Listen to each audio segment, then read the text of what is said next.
We are now at the Diocesan Shrine of St. Therese in Ramos, Tarlac.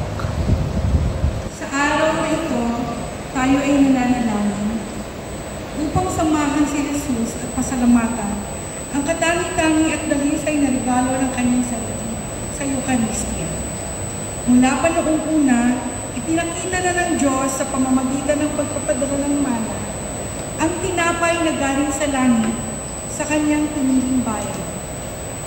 Ang pagkain ay importanteng bahagi ng buhay ng tao, subalit ang tao ay di lamang binubuo ng katawang ito. Binubuo ng katawan. Ito ay may espiritong kailangang busugin ng presensya ng Diyos na lumikha nito. Sinasabi ni Jesus na siya ang pagkain nagmula sa langit, ang pagkain tunay na nakakabusog ng bawat puso. Bilang mga anak ng Diyos, Ama, nararapat lamang na tayo ay magnilay at sumamba sa katawan ni Jesus sa anyong tinapay.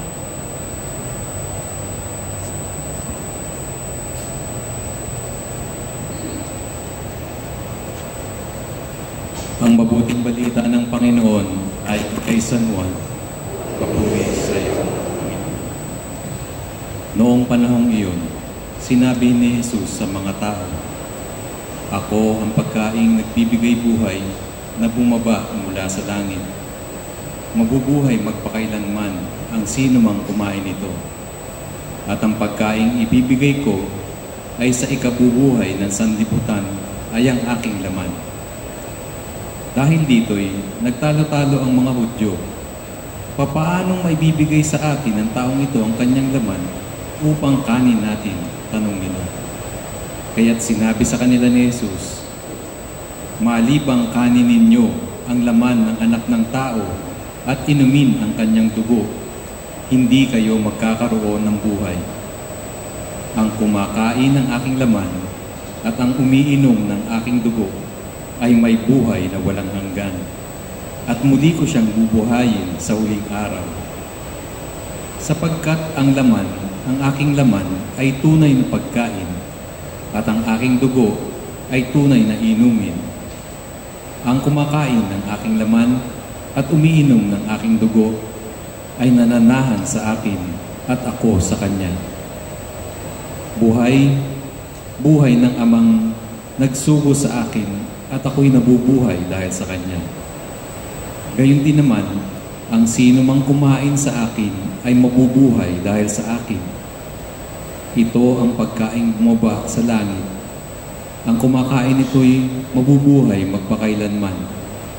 Hindi ito katulad ng kinain ng mga magulang sa ilang. Namatay sila bagaman kumain iyon. Ang mabuting balita ng Panginoon.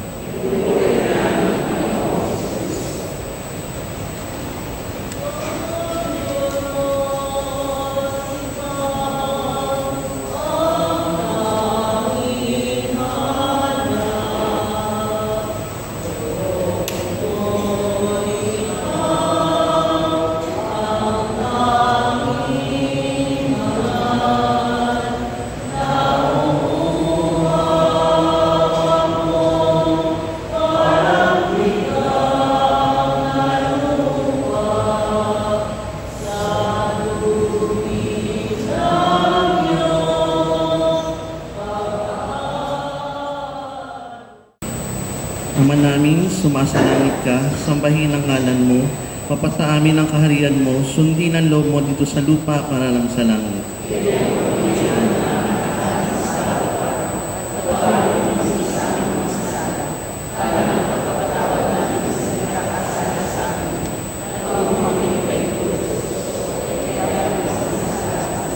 Panginoong Maria, napupuno ka ng grasya, ang Panginoong Diyos ay sumasa iyo.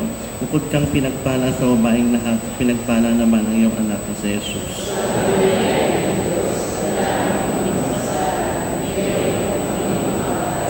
Luwalhati sa Ama, sa Anak at sa Espiritu Santo.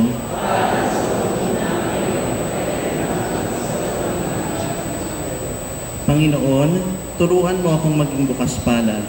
Turuan mo akong maglingkod sa iyo na magbibigay ng ayon sa nararapat, na walang hinihintay mula sa iyo, na magpapakita ng antala.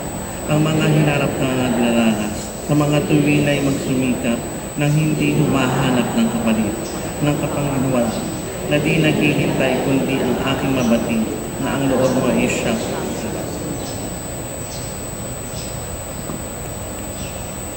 Makas na panalangin.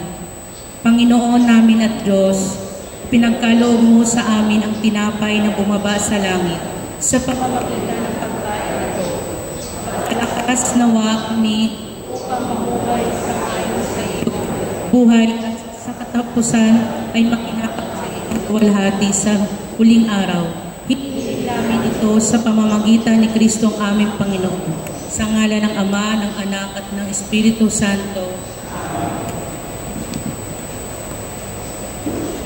Manatili tayong nakaluhod at sa ating bisita iglesia, ating itaas ang ating mga intensyon, ang mga kahilingan, lalo tigit ang kahilingan ng ating mga nasa ating katabi.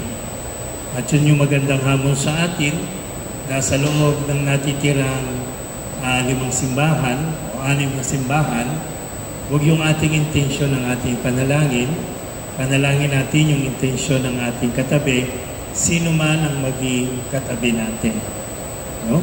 Para ialay natin bilang sakripisyo na hindi ang atin, kung hindi ang intensyon ng ating mga katabi. At hindi natin ang panalangin ni Santa Teresita ng Batang si Jesus, ni Santa Teresa at Jesus, upang samahan tayo sa ating pagdulog sa ating mapagmahal na Ama.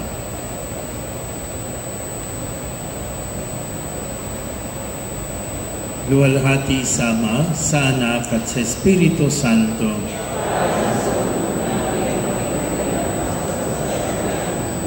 Santa Teresita ng Batang si Jesus,